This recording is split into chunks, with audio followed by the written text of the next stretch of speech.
उपासनेला दृढ चालवावे, भूदेव संतांशी सदा नमावे, सत्कर्म योगे वय घालवावे, सर्वामुखी मंगल बोलवावे, सर्वामुखी मंगल बोलवावे। वशेर दई तो देव जान कैसा, नभाची परी व्यापक जान ऐसा, सदा संचला येत जात नाही, तया पुढे रीता कोठे ठाव नाही, तया पुढे रीता कोठे ठाव नाही। बोल सद्गुरु माता सुदीक्षा सविंदर हरदेवजी महाराज की जय। सत्संगजी प्रेमाने बोला।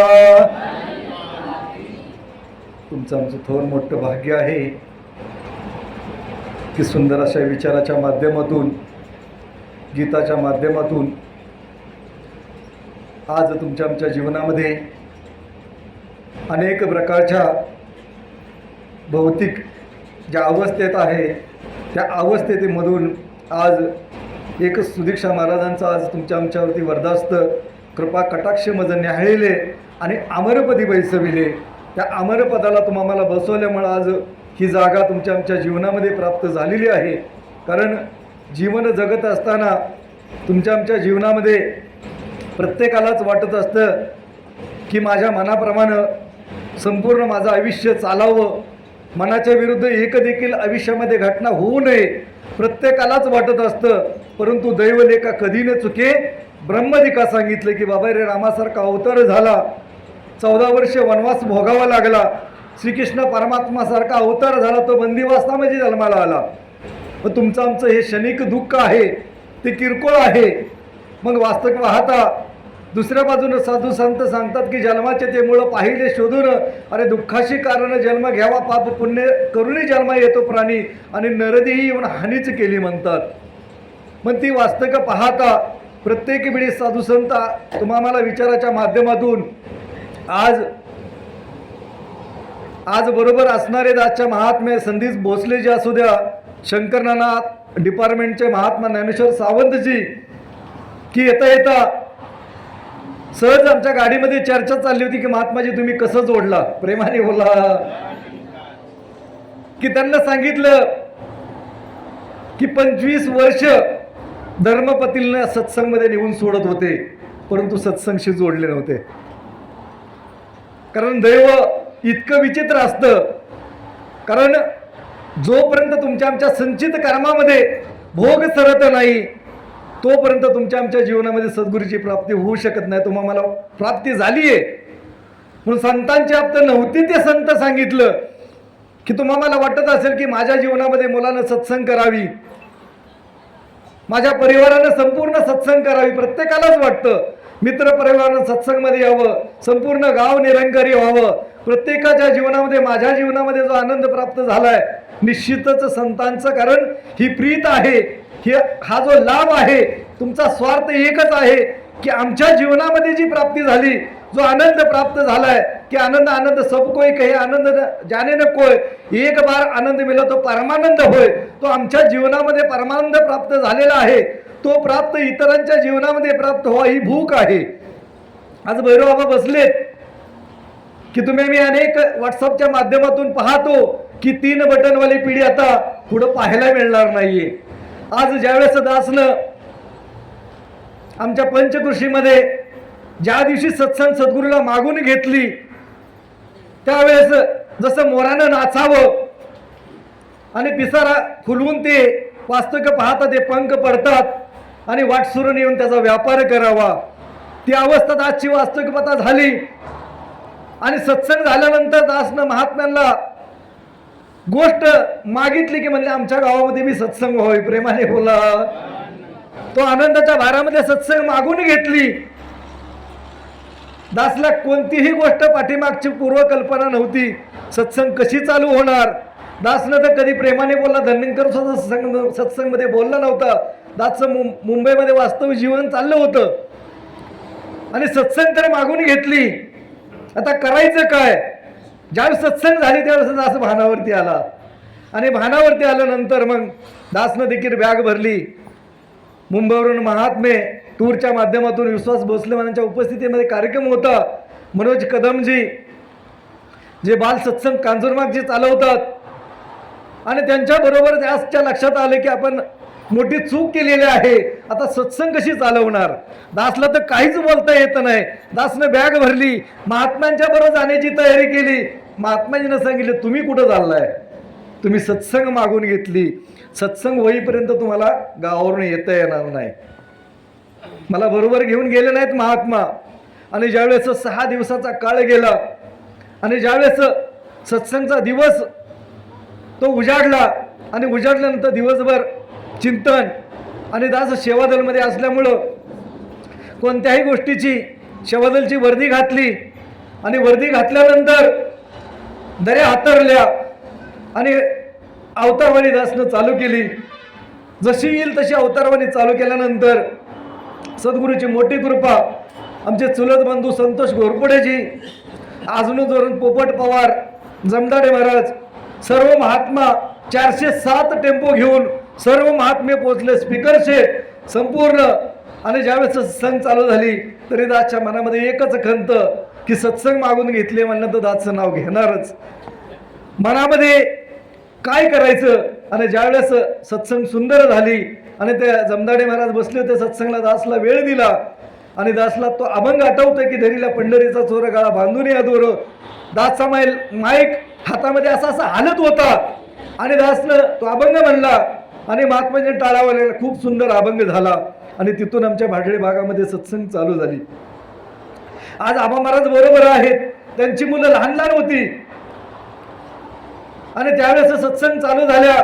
त्यांची पत्नी, आमचं वास्तविक पाहता घरोबा होता आणि आमची चुलती, त्यांची पत्नी डोंगराला गवत कापण्यासाठी अनेक वेळा जात होतो आणि वास्तविक पाहता ती मैत्री आणि ती अवस्था प्राप्त झाली आणि त्या परिवाराबरोबर दासला बसण्याचा योग प्राप्त झाला. आणि त्यांच्या माध्यमातून आज मुलांच्या माध्यमातून आज विषय चाललेला आहे. कारण वास्तविक पाहता त्यांची मुलं, एक मुलगा वास्तविक पाहता मुंबई विद्यापीठला प्रोफेसर आहे, दुसरा मुलगा जो आहे तो इंजिनियर झालेला आहे, जवळजवळ 2 ते 2.5 लाख रुपये इन्कम महिन्याचा प्राप्त करतोय. आणि तिसरा डिजिटल आज त्यांची लाईन आहे. मग सद्गुरू काय करत नाहीये, केवळ आम्ही एकच आधार घेतला. राजमाताजी नेहमी म्हणायच्या की बाबा रे तुमच्या मुलांना सत्संगमध्ये घेऊन या. भले सत्संगमध्ये ती मुलं जागी नाही राहिली तरी चालतील, झोपली तरी चालतील, पण तुम्ही सत्संगला घेऊन या. पण आम्ही ऐकत नाही. प्रेमाने बोला. कारण तुमच्या आमच्या जीवनामध्ये संदीपजी बसले, त्यांचा मुलगा सेवादलमध्ये, दासचा मुलगा सेवादलमध्ये, कुंभार महाराज बरोबर आहे दासच्या, की अनुभव जीवनामध्ये सांगणं सगळ्यात महत्वाचं आहे. कारण त्यांच्या जीवनामध्ये त्यांच्या माताजी आम्ही ज्यावेळेस सत्संग नव्हती त्यावेळेस कोरेगावला जाऊन त्यांची नणंद सत्संगला होती. त्या सत्संग कोरेगावमधून जाऊन सत्संग करत होत्या. 20 किलोमीटर एसटीनं जाऊन एकट्या सत्संग करत होत्या. आणि त्यांच्या जीवनामध्ये ज्यावेळेस अनेक महापुरुष ज्यावेळेस घरी यायचे त्यावेळेस त्यांची एकच अरदास की आमच्या महात्म्याला सत्संगशी जोडा. आणि महात्मा आज बसलेत, खूप शांत स्वभाव, कापड यार्ड मार्केटला आयुष्यभर सर्व्हिस केली आणि मातांचा एकच ध्यास की महात्म्याला सत्संगला जोडा. आणि त्यांना अरदास मागून घेतली आणि आज महात्मा इतका काय निश्चिंतपणे जोडला. त्यांची 2 मुलं आहेत, ती सत्संगला, सुना सत्संगला आणि त्यांची मुलं बाल सत्संगला आहेत. आणि इतका मोठा 3 पिढीचा आज उद्धार त्या परिवारानं केलेला आहे. तुम्ही आम्ही त्या गोष्टीला आज अनन्यसाधारण महत्त्व देत नाहीये. कारण जोपर्यंत तुम्ही आम्ही आज सद्गुरू केवळ सुख आणि समाधान देण्यासाठी तुमच्या आमच्या जीवनामध्ये प्राप्त आहे, परंतु तुम्ही आम्ही त्या गोष्टीकडे आजच्या जीवनामध्ये ज्यावेळेस निरंकारी मिशनच्या माध्यमातून चुनाभट्टीला प्रकाशन युगामध्ये सेवा करण्याचा योग प्राप्त झाला, त्यावेळेस निरंकारी बाबांच्या त्या विचारामधून दासनं ते विचार लग्नाच्या कार्यक्रमाला महात्माजींना सांगितले, बाबाजींना सांगितले की आज पैशाच्या माध्यमातून कितीतरी अशी गरीब कुटुंब आहेत त्यांना अन्न अन्न पाणी पाणी करून ध्येय सोडत आहेत की कमीत कमी निरंकारी मिशनच्या संत महात्म्यानं तर ती गोष्ट लक्षात आणूया की बाबा रे आज सामूहिक विवाहाच्या माध्यमातून आपल्या मुला मुलींना त्या लग्नाचा अवसर प्राप्त करूया आणि संत महात्म्यांच्या गुरुच्या आशीर्वादाला पात्र करूया। आज तुमच्या आमच्या जीवनामध्ये तुम्ही मी आज स्वतःला आत्ममंथन सद्गुरूनं विषय दिलेला आहे। स्वतः हलवून जागा करायचं की बाबा रे मी माझ्या मुलांची लग्न मांडवात करतो की सत्संगच्या समागममध्ये करतो, कारण जोपर्यंत गुरुचं जसंही वचन येतंय तसं तुम्ही आम्ही पाळणार नाही तोपर्यंत सुख आणि समाधान प्राप्त होऊ शकत नाही। आज नामकरांच्या माध्यमातून आम्ही मोठे मोठे कार्यक्रम ठेवतो। बाबाजीनं सादगी पद्धतीने सांगितलं की स्टेजच्या महात्म्याला तुमची जन्मतारीख द्या आणि त्या महात्म्यांच्या मुखातून जे नाम येईल ते नाम तुम्ही आज संसारिक रूपानं ते प्राप्त करून घ्या। मग तुमच्या आमच्या जीवनामध्ये आजच्या जीवनामधला तो प्रसंग ज्यावेळेस दिल्ली समागमला विश्वास भोसले महाराजांच्या बरोबर जाण्याचा योग प्राप्त झाला आणि त्यावेळेस दासची थोरली मुलगी होती आणि ज्यावेळेस गुरुचं वचन आलं होतं नामकरणाच्या माध्यमातून दिल्ली समागमला ज्यावेळेस बाबाजींना ज्यावेळेस ती चिठ्ठी पाठवली लिंग पुरुष लिहिलं होतं, जन्मतारीख लिहिली होती, मात्र सद्गुरूनं मात्र मुलीचं नाव भावना हे ठेवलं आणि वास्तविक पाहता ती पर्ची आली। मग गुरु काय अंतर्यामी नाही का? आज तुमच्या आमच्या जीवनामध्ये गुरु काय करत नाही। आज त्या मुलीनं 10वी पर्यंत पहिला नंबर सोडला नाही, नवे नवे मराठी विद्यालयामध्ये शिक्षण घेऊन डिप्लोमा सारख्या ठिकाणी आज नंबर सोडला नाही आणि डिग्रीचं वर्ष देखील पूर्ण झालं। पुणे या ठिकाणी वास्तविक पाहता तिचा देखील एक नंबर राहिला। मग वास्तविक पाहता सद्गुरू जोपर्यंत तुम्ही आम्ही सद्गुरू जोपर्यंत हे सुख देण्यासाठी आलेला आहे, पण तुम्ही आम्ही आज त्या सद्गुरूच्या वचनांची किंमत करत नाही। आज ज्यावेळेस जीवनामध्ये जीवन लाभतं ते क्षणभंगुर आहे।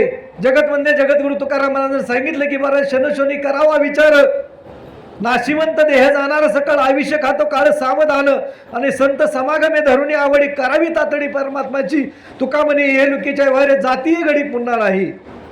आज तुमच्या आमच्या जीवनातले अनेक क्षण निघून चाललेले आहेत।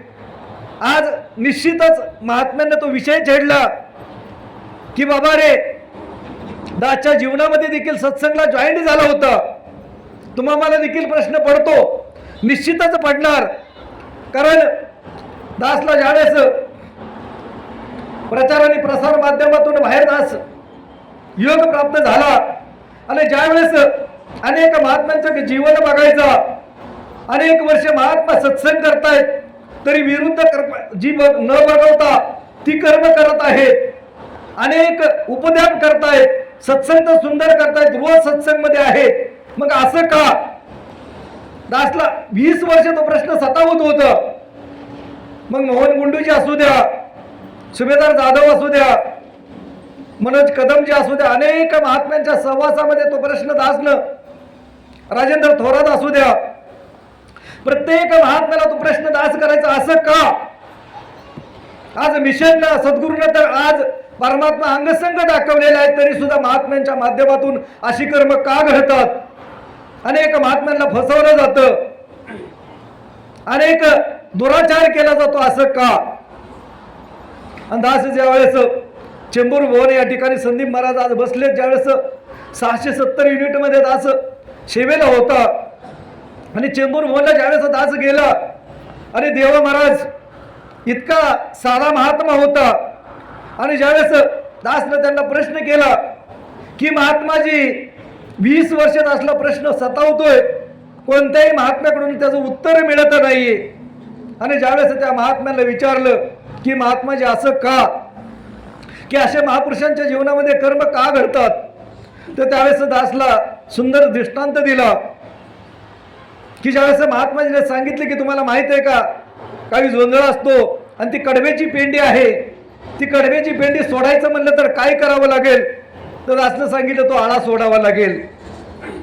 मग ज्यावेळेस महात्म्याला सांगितलं ज्यावेळेस तुमचा आळा सुटेल त्यावेळेस कोण सद्गुरू तुमच्या वाईट कर्माचं चांगल्या कर्माचं एक एक ताट बाजूला काढत असतो, म्हणून स्लोगन देखील होता निरंकारी बाबांचा जैशी दृष्टी वैशिष्ट्यष्टी। दुसऱ्या बाजूने जगतवंते जगद्गुरु 3.5 वर्ष तुका म्हणे उगी राहावे आणि जे जे होईल ते ते पाहावे. आज तुमच्या आमच्या जीवनामध्ये अनेक कर्म तुम्ही मी पाहत असतो, पण आम्ही काय करू शकतो का?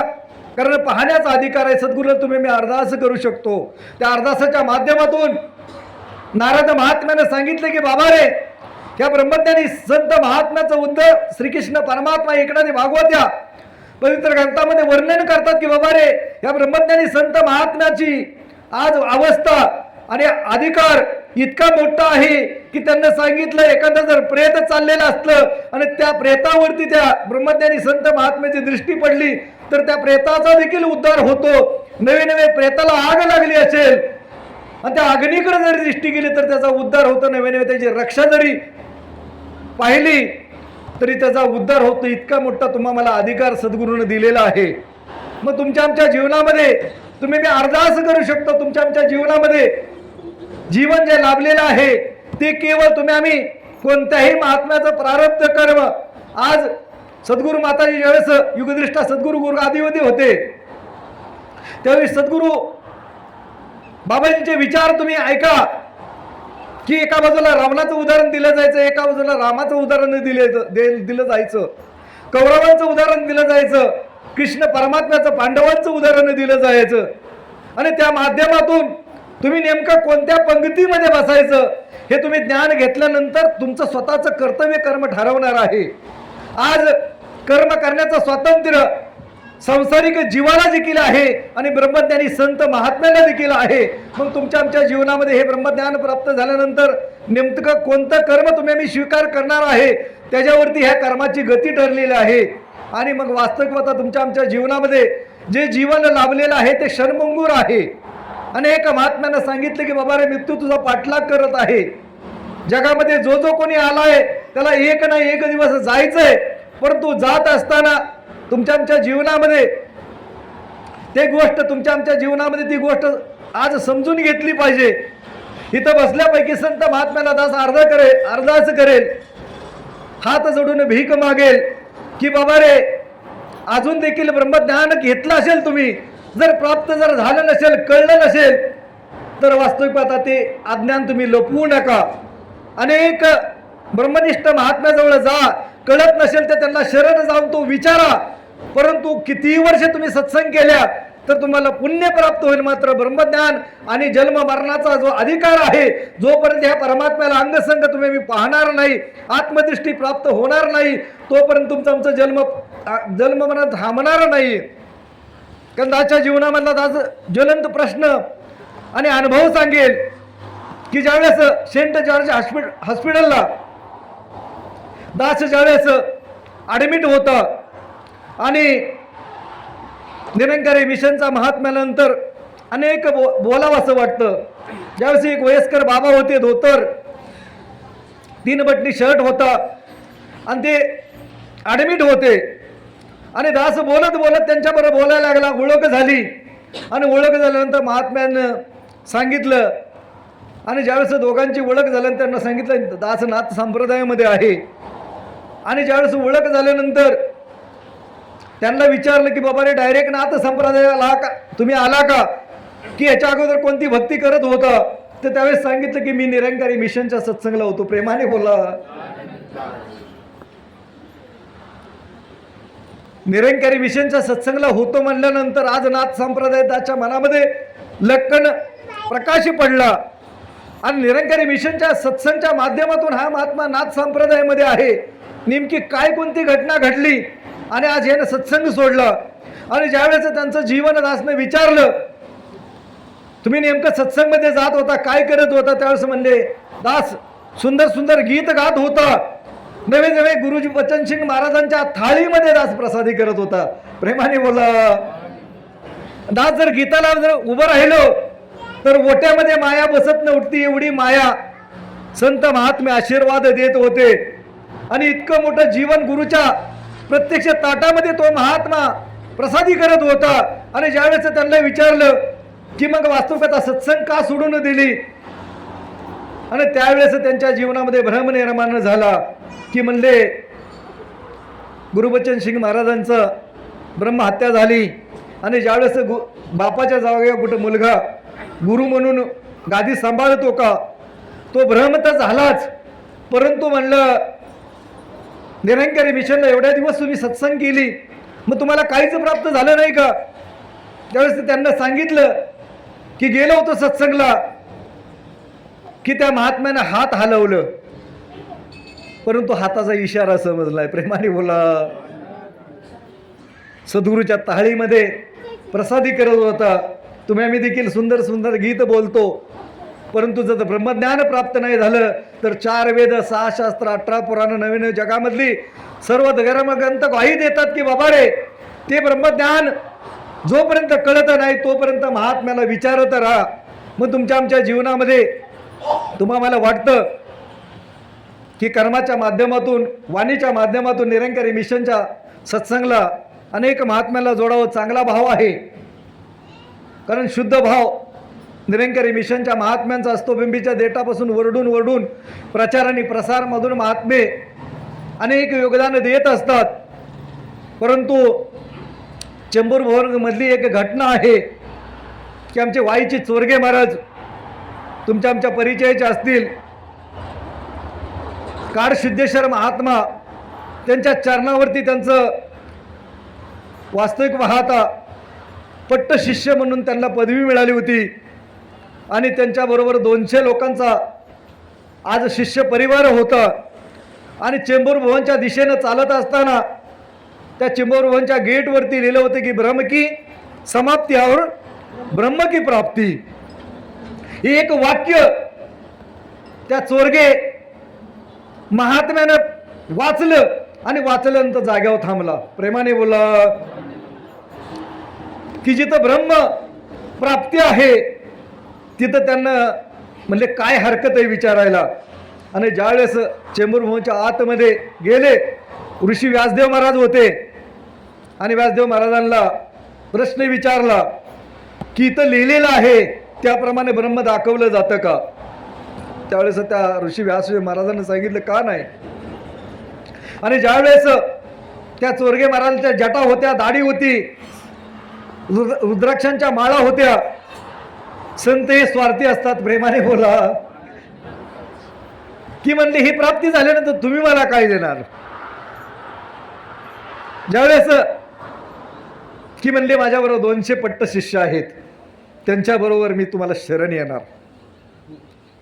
आणि ज्यावेळेस ते चोरगे महात्म्याला ते ब्रह्मज्ञान प्राप्त झालं आहे असं महात्म्यानं लोटांगण घेतलं, 200 शिष्यांच्या परिवारासहित निरंकारी मिशनला जोडले. वाक्य काय होतं? ब्रह्म की समाप्ती ब्रह्म की. एका वाक्यानं चाललेला सांप्रदायिक महात्मा जोडला जाऊ शकतो. मग तुम्ही आम्ही आज स्वतःकडे आत्ममंथनाच्या दृष्टीनं पाहायचंय.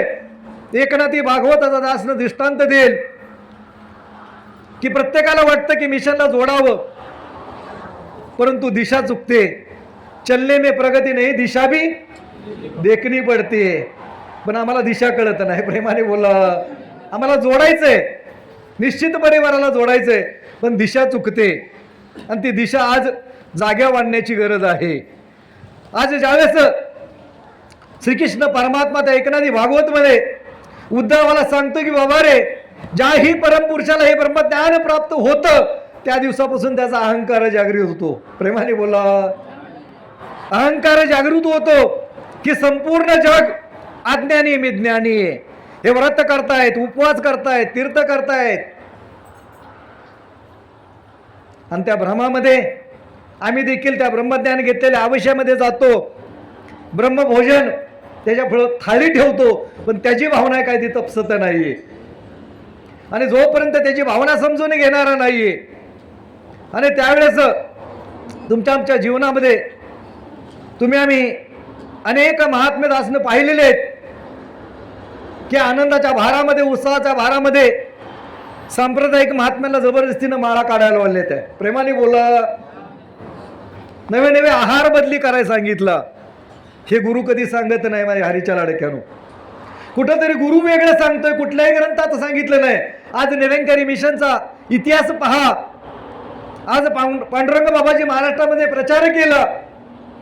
आज ज्यावेळेस त्यांचा ज्यावेळेस देह सोडला, ब्रह्मलीन झाले, त्यावेळेस वास्तविकता गावानं वाळीक टाकलं होतं. खांदे द्यायला सुद्धा महात्मा नव्हते. त्यांच्या स्वतःच्या मुलीनं खांदे दिले. हे मिशन तप आणि त्यागावरती उभं राहिलेलं आहे. आज तुमच्या आमच्या जीवनामध्ये चिंचवली खेड या ठिकाणी महाराष्ट्रामधली पहिली सत्संग निरंकारी चालू झाली. त्या ठिकाणी आम्ही गेलो होतो. दीपक कंशे महाराजांच्या उपस्थितीमध्ये 20 वर्षापूर्वी कार्यक्रम होता. सावंत महाराज पाहिलं, संपूर्ण गावानं त्या परिवाराला वाळीत टाकलं होतं. लग्नाची देवाणघेवाण करायची नाही, नाभिक समाजानं दाढी करायची नाही, कुंभार समाजानं मडकी द्यायची नाहीत. इतका मोठा तप आणि त्याग त्या महात्म्यानं सहन केला आणि आज संपूर्ण गाव आज निरंकारी आहे. निरंकारी या छोट्याशा गावामध्ये भुवन आहे. आज तप आणि त्यागाशिवाय आज जगतमध्ये जगद्गुरू तुकाराम महाराज असू द्या, ज्यावेळेस त्यांच्या जीवनामध्ये ती ख्याती होती, त्या भक्तीचा अवडंबर होता आणि ज्यावेळेस संस्कृत श्लोक मराठीमधून समजावे लागले त्यावेळेस त्या काशीच्या ब्राह्मणांना समजलं की तुकाराम महाराजांसारखा एक मराठी संत तो आज श्लोक मराठीमधून समजवतोय आणि तो वास्तविकता तो ब्राह्मण देहू या ठिकाणी आला आणि त्यावेळेस तुकारामांचा शोध करत गेला आणि शोध करत असताना त्या महात्म्यांना सांगितले की तुकाराम महाराज शौचाला गेलेत. तर त्या पंडिताला थांबवलं नाही, कुठल्या दिशेला गेलेत आणि ज्यावेळेस तुकाराम महाराजांना शोधत गेले त्यावेळेस खड्ड्यामध्ये शौचाला बसलेला असताना पांडुरंग हरी नामस्मरण चाललं होतं. त्या हातापायीची पायाची माग राग त्या पंडिताला आला. म्हणजे काय तू वेडा का खोळा, कसला विचित्रपणे आहेस किंवा अपवित्र ठिकाणी तू नामस्मरण करतोय. तर त्यावेळेस ते ज्यावेळेस तुकाराम महाराज जवळ आले त्यावेळेस सांगितलं की शिंक जांभळी खोकला, इतकाच माझा वेळ वाया गेला सांगितलं. आणि वास्तविक पाहता काय करू पंडित महात्मा की माझ्या शरीराला जिभेला इतकं वळण लागले की जीभ थांबायलाच तयार नाही. शरीर नामस्मरण करण्यासाठी थांबत नाहीये. त्यावेळेस तो वास्तविक पाहता तो ऋषी ब्राह्मण देखील शरण गेला की तुकारामांना शरण जाऊन आज त्यांना स्वतःचा उद्धार करून घेतला. तुम्हाला मला वाटतंय की बाबा रे निरंकारी मिशनचा प्रचार आणि प्रसार जरूर ह्या संपूर्ण जगतामध्ये व्हावा. तर जरूर केवळ महात्म्यांची संसारी लोकांच्या मध्ये की जसं ज्ञानेश्वर माऊलींना जाता जाता एकच सांगेल की तुम्हाला प्रचार आणि प्रसार करायचा असेल तर बाबा रे की लहान मुलाला जसं घास भरवावं तसं छोटे घास करण्याची आवश्यकता आहे. लहान मुलाला चालायचं म्हणलं तर त्याच्या पावलानं चालावं लागेल. तसं जसं संसारी लोक असतील त्यांच्या भक्तिमार्गाच्या माध्यमातून त्यांना समजून घ्या आणि त्याच्यानंतर वास्तविकताच्या ज्या भावना समजून निरंकारी मिशनचा प्रचार आणि प्रसार. दास सद्गुरू माताजीकडे एक अरदास करेल की अनेक महात्म्यानं ती व्यथा की आमची मुलं सत्संगाला जोडावीत. अनेक मुलं सत्संग करतायत परंतु काही कळत नकळत त्यांच्या माध्यमातून विरुद्ध कर्म घडत आहेत की माताजी तुम्ही कृपा करा, रहमत करा. आम्ही संत महात्मे ब्रह्मज्ञान घेतलेलं आहे परंतु वास्तविक अजूनसुद्धा आमची अवस्था परिपूर्ण होत नाही.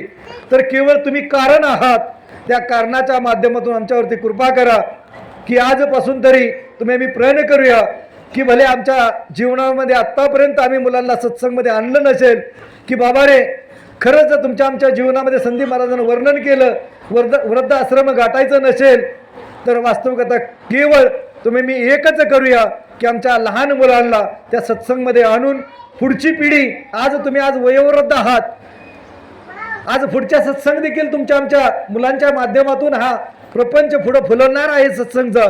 तसंच गुरु अरदास करेल की जेवढेही परिवार असतील त्या मुलांना माताजी तुम्ही कृपा करा, रहमत करा. ते कर्म तुम्ही देऊ शकता, ती कृपा तुम्ही करू शकता की प्रत्येक बाल महात्म्यावरती संत महात्म्यावरती आमच्या परिवाराच्या ती कृपा करा आणि प्रत्येक महात्म्याला सत्संगाशी जोडा. असं बोलण्यामध्ये भरपूर काही बोलून गेला की चुकून एखाद्याचं अंतकरण दुखवलं असेल तर वास्तविकता क्षमा करा.